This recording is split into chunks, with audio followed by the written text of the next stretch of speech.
On June 22, 1941, at exactly 3:15 in the morning, the largest military invasion in human history began. More than 3 million German soldiers crossed the border of the Soviet Union. Thousands of tanks rolled forward. Thousands of aircraft filled the sky. The operation had a name: Operation Barbarossa. The plan was simple. At least on paper, Germany would destroy the Soviet Union in just a few months. The Red Army would collapse.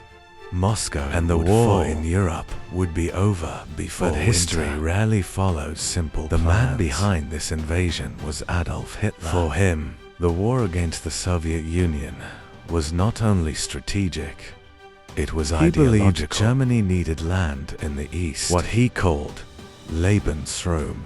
And he believed the Soviet Union was weak. Germany had already conquered most of Europe. Poland had fallen in weeks. France collapsed in only 6 weeks. 1,940 European armies seemed unable to resist the German war machine. The strategy Germany used was called blitzkrieg. Lightning war, fast tanks, rapid infantry movement, air superiority, total shock.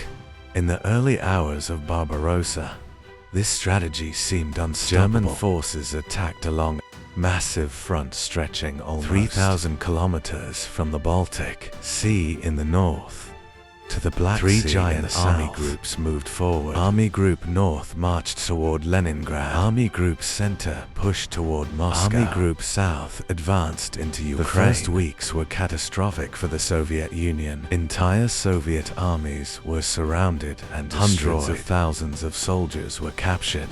Soviet aircraft were destroyed on the ground before they could even take off. In just the first month of the invasion, the Red Army lost more men than the United States would lose during the entire war.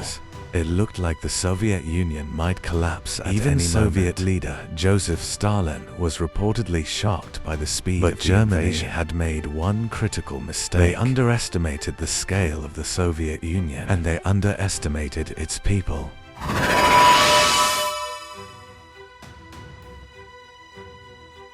By the end of summer 1941, German armies had advanced hundreds of kilometers into Soviet territory. Cities were burning. Millions of civilians were fleeing east. But the Soviet Union did not collapse. Instead, something unexpected happened. The Soviet government began relocating entire industries beyond the Ural Mountains. Thousands of factories were dismantled, loaded onto trains, and rebuilt far from the front lines.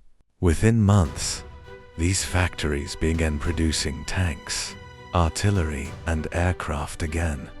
At the same time, the Red Army started mobilizing millions of new soldiers. Germany was winning battles, but the Soviet Union was preparing for a long war. Then came the Russian winter. German commanders had expected victory before winter arrived. Their soldiers were not equipped for extreme cold. Tanks froze, weapons jammed, supply lines stretched dangerously thin. Temperatures dropped to -30 degrees Celsius. Meanwhile, Soviet troops launched counterattacks near Moscow. For the first time in the war, German forces were pushed back on a massive scale. Operation Barbarossa had failed. The quick victory Germany expected had turned into a brutal war of attrition, and this war would become the bloodiest conflict in human history. Over the next 4 years, the Eastern Front would consume millions of lives. Cities like Stalingrad and Kursk would become symbols of total war. And the invasion that was meant to destroy the Soviet Union would eventually lead to the destruction. Operation Barbarossa was not just a military campaign. It was the moment when World War II truly became a global war, and when the fate of Europe began to change forever.